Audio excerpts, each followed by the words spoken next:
বেটা good morning এতিয়া ক'ত যাবা কেৰাটে ক্লাছ নেকি আৰু বেটা আজি আছে মানে আৰ্ট এক্সাম আছে আৰু বেগ আনিছ আৰ্ট এক্সাম আছে সেইকাৰণে মই বেটাকেইটা লৈ লৈছোঁ অঁ তাইও চাগে হেৰিতে যাব স্কুললৈ আৰু সেয়া বেগ চেগ লৈ লৈছোঁ সৌফালে আহি আছে জোনালী আজি এটা জোনালী নতুন ৰূপত আহিছে দেখাই আছোঁ দেই ৰ'ব ধৰি থাকা আৰু জোনালীয়ে কালাৰ আৰু ঘৰৰ কালাৰ আজি একেই বেলেগকৈ ওলাইছে কিন্তু ক'ত যোৱা আৰ্টৰ তাৰমানে ফাৰ্ষ্ট এক্সাম আদ্যা ক্লাছ আজি আদ্যা নাজানো মই পাহৰি গৈছোঁ ভালকৈ আৰু বলকচোন এতিয়া ক'ত হ'ব সিজু কৰিবলৈ ৰেলৱে হাই স্কুলত হ'ব ব'লা উঠা ব'লা আৰু বেটা এই স্কুলখনতে হৈছে আৰ্ট এক্সাম আমি বেটাক থৈ ল'লোঁ এতিয়া এক্সাম ষ্টাৰ্ট হৈ আছে 1:15 হ'ব বোলে আৰু জোনালীয়ে ধুনীয়াকৈ এটা ৰিলচ বনাই ল'লে আৰু এতিয়া আমি যাওঁ ঘৰলৈ আৰু লগৰ এজনী পালে অলপ কথা চথা পাতি ল'লে ব'লা অলপ ঘৰলৈ যাওঁ অলপ ফটোশ্বুট কৰোঁগৈ ব'লা আৰু এতিয়া মানে বেটাক আমি আকৌ আনিবলৈ যাবলৈ ওলাইছোঁ তাৰ এক্সাম চাগে শেষ হ'ল 1 বজাত শেষ হোৱাৰ কথা আছিল 5 মিনিট থকাত আমি ওলাইছোঁ আৰু ব'লক এবাৰ তাক আনি লওঁ আৰু আজি যিহেতু চানডে সেইকাৰণে আমিও এতিয়া ধুনীয়াকৈ বেটাক থৈ কৰি আনিবলৈ গৈ আছোঁ আৰু আজি বজাৰ বহি আছে যিহেতু সেইফালে তেখেতে আৰু মোৰ স্কুটিখন এবছৰ হ'ব আৰু ন মে' 6 তাৰিখে এবছৰ হ'ব আৰু এবছৰ হৈ গ'ল আৰু এনিভাৰ্চাৰী পাতিব হৈ গ'ল এনিভাৰ্চাৰী আছে 6 তাৰিখে যা যোগাৰ কৰিব হৈছে আৰু তোমাৰ এনিভাৰ্চাৰীত কি খোৱা তাকেহে মই এবছৰ দিন তোমাৰ EMI দি আছোঁ 3000 ঠিক আছে খুৱাম বাৰু আৰু এতিয়া বজাৰৰ ফালে মানে অথনিটো বিচাৰি গৈ আছোঁ আৰু এতিয়া আমি ধুনীয়াকৈ বেটাক আনোগৈ এই সময়ছোৱাত মানে বজাৰত মানুহ কম হয় ৰাতিপুৱা বেছি হয় আৰু আবেলি বেছি হয় এতিয়া মানুহে বনাইছেগৈ নিনি বনাই এতিয়া নিনি বনাই খাইছেগৈ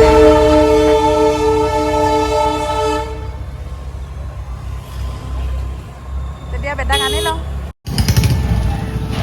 আৰু আমাৰ বেটাৰ বেষ্ট ফ্ৰেণ্ড আৰ্টিষ্ট কেনেকুৱা হ'ল এক্সাম ভাল হ'ল বেটা তোমাৰ বেষ্ট ফ্ৰেণ্ড আজি তোমাৰ লগতে স্কুটিত বহি আছে এইফালে পাপা বহি আছে ইমান লাহে লাহে ধুনীয়াকৈ দেখুৱাই আছোঁ মই আগবেলা আহি ইয়াতে বজাৰ কৰিলোঁ বেটাক এতিয়া আৰ্ট স্কুলৰ পৰা নিওঁতে ভাবিলোঁ আমাৰ তিয়ঁহ নিবলৈ থাকি গ'ল এতিয়া তিয়ঁহ কেইটামান লৈ যাওঁ আৰু জোনালীক মই তাৰমানে তিয়ঁহ বজাৰ কৰিব লৈছোঁ কেনেকুৱা তিয়ঁহ কিনে ন আজি গম পাব দেই আপোনালোকে তাইতো বজাৰ নকৰে এয়া তিয়ঁহ আৰু লৈ ল'লোঁ তিয়ঁহ 1 কেজি 40 টকা বোলে লোকেল নহয় তথাপিও আৰু জোনালীয়ে কিনি অনা তিয়ঁহ মোৰ থাকি আহিছিলে তিয়ঁহ আৰু আহি আমি পাই গ'লোঁ ধুনীয়াকৈ একদম ঘৰ বেটা কেনেকুৱা হ'ল এক্সাম বোলা ভাল বোলে কিন্তু বেটাই এটা কি আঁকিলে পাহৰি গ'ল বোলে বাৰু দেখা যাব এক্সাম ৰিজাল্ট দিলে গম পাম ন কি আঁকিলা আৰু কোৱা তুমি আৰু এতিয়া আমি চবেই অলপ ৰেষ্ট ল'ব লাগিব হাউচ আঁকিলা অঁ 4টা আঁকিব দিছিলে এটা হাউচ এটা কেৰট আৰু এটা ফ্লাৱাৰ আঁকিছা তুমি তাৰপিছত ফ্লাৱাৰ হাউচ কেৰট 3টাই আঁকিছা ঠিক আছে দিয়া আৰু কাইট আঁকিছা চশমা বেয়া হ'ব নেমেলিবা আকৌ মই সেইযোৰ পিন্ধিয়ে বেটাত বাইক চলাওঁ গম পাইছা মোৰ চকুযোৰ ৰক্ষা হয় সঁচা কথা তুমি নাহাঁহিবা সেইটো কথাত নকৰিবা সেইযোৰ যদি নাথাকিবলৈ হয় ন মোৰ চকু বেয়া নেদেখা হৈ যাম আৰু মই অঁ বালি সোমাই ঠিক আছে তেতিয়া মই অলপ এই আইৰণ কৰি আছিলোঁ কাপোৰ অলপ সেইখিনি কৰি লৈছোঁ ৰ'বা আমি আৰু এতিয়া আবেলি সময় আমি আটাইখিনিয়ে ওলাই আহিছোঁ আৰু চক বেটাই মানে ধুনীয়াকৈ লগৰ এজনৰ চাইকেলখন চলাই আছে আৰু তাৰখন বেয়া হ'ল যিহেতু আৰু বায়েকে পিছফালে মাকেও পাছফালে বহিছে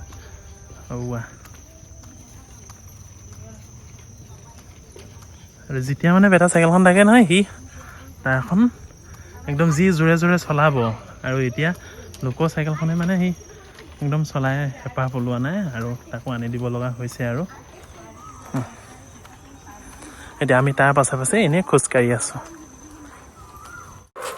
আৰু মানে তাৰ বন্ধুটোৱে বেটাক এতিয়া আকৌ চাইকেলখন এৰি দিছে অকণমান চলাবলৈ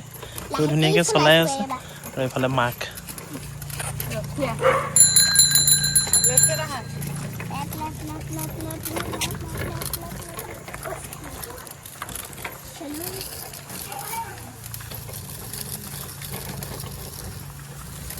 চাই দিন নিনিবা গান্দা এদিন নিনিবা বুলবুলে বুলবুল বুলবুলে বুলবুল বুলবুলা বুলবুল বুলবুলা বুলবুল। এতিয়া আমি কৰি আছোঁ মানে better personal details fill up কৰিবলৈ দিছে আৰু মানে ডায়েৰীখনত সেইকাৰণে ইয়াতে লাগে আৰু আমাৰ চাইন মাকৰ চাইন বাপেকৰ চাইন আৰু জেনেৰেলি চাইন কৰি আছে ধুনীয়া লাগিছে কিন্তু তোমাৰ এইকেইটা আকৌ দেখিলেও মোৰ একদম মনত পৰি যায় আৰু দিয়া আৰু আছে ৰ'বা তোমাৰ চাইন বহুত চাইন দৰকাৰ ইয়াত এইটো নালাগে তুমি কৰিব এইটোত কৰা তুমি ইয়াৰ ভিতৰতে ইমান ভিতৰতে কৰাটো এতিয়া সম্ভৱ নহয় এতিয়া কৰা বেটা তোমাৰ ডায়েৰী আমি ফিল আপ কৰি দিলোঁ কালি যে মেডামে মাতিছিলে লচন নকৰিবা মায়ে বহুত চিৰিয়াছকৈ চাইন কৰে বেটা কি খাইছে এতিয়া চাওমিন খালা আৰু মাকে মানে বেটা চাওমিন খাম বুলি কৈছিলে ধুনীয়াকৈ চাওমিন বনাই দিছে চাওমিন নহয় মেগী বনাইছে ড্ৰাই ফ্ৰাই কৰি বেটাই ধুনীয়াকৈ মোৰ লগত হোমৱৰ্ক কৰি আছে এইপিনে মই লিখিবলৈ দিছোঁ আই এম কি বুলি লিখিবা আৰু বেটাই হোমৱৰ্ক কৰিলে দেই বহুত ধুনীয়াকৈ হোমৱৰ্ক কৰিলে চাব হা কিমান ধুনীয়াকৈ এয়া লংগাৰ লংগেষ্ট কৰিলে আৰু কি কৰিলা বিগাৰ বিগেষ্ট মাজতে এইটো মোৰেই ভুল হৈছিলে তাক শিকোৱাটো আৰু এতিয়া মানে বাকীখিনি কৰি আছে আৰু এতিয়া এইখিনি খাই লওক তেতিয়া কৈ দিয়া হেল্ল' ফ্ৰেণ্ডছ মই খাই লওঁ বুলি কোৱা তাৰপিছত মই হেৰি লিখিম আই এম দিব্যাঞ্জ তামুলী লিখিম ন ঠিক আছে দিয়া আৰু এতিয়া মানে আমি ভাত পানী খাই পূৰা ৰেডি হৈ গ'ল বিচনাৰ তলত আৰু কাৰ বাচ্ছাই ন এনেকৈ মানে ভাত খোৱাৰ আগে এনেকৈ থাকে দেখিছেনে বাগৰি থাকে গোটেইটো মোবাইল চাই আৰু দেখি আছে আকৌ দেই আমি যিহেতু বেটাৰ আৰ্ট স্কুললৈ গ'লোঁ নতুন আজি ফাৰ্ষ্ট এক্সাম দিছে আৰু আহি কৰি তেনেকৈ খেলি কৰি তেনেকৈ গ'ল আৰু ছানডে'টো আৰু আজিৰ ভিডিঅ'টো ইমানেই আছিলে যদি ভিডিঅ'টো চাই ভাল পালে লাইক এটা কৰি দিব বাই বাই